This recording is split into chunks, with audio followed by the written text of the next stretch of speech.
बाड़े मिथुन चक्रवर्ती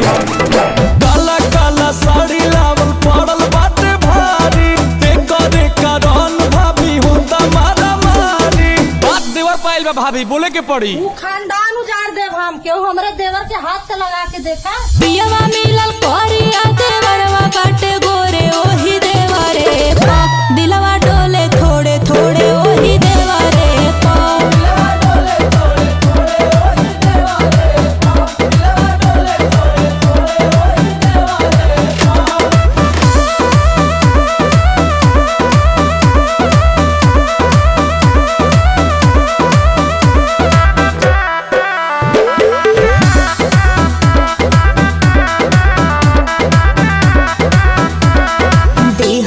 दहेज परहेज काहे करी बाटे अभिएज मयनेज काहे करी काजू खैबू भौजी खिया दे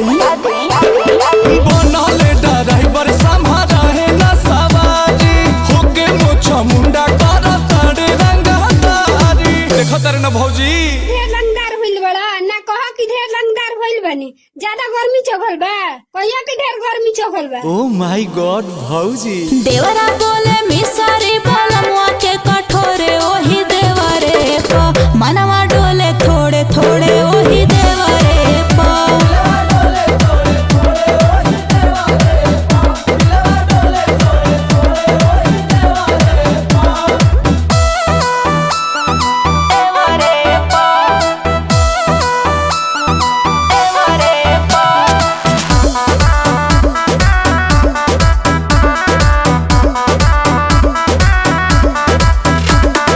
रहता जे अंकुश कॉलेज में संगतिया लालू से बियाह के नयाइत नौबतिया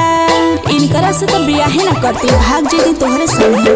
होके जब दुख भौजी सहले नु जाला मीठा मीठा फल सुना पिलुए नु खाला पिलुआ कहत रे मारम नु देखो तारू नु भौजी आपके का समझलो हैं हीरो कि शेर का हवो सवा शेर हवो भौजी तेहू तो बेलने बाड़े मार मार के मुस्की ककरता के हमरे ओरे ओही देवरे पा दिलवा डोले थोड़े थोड़े ओही देवरे पा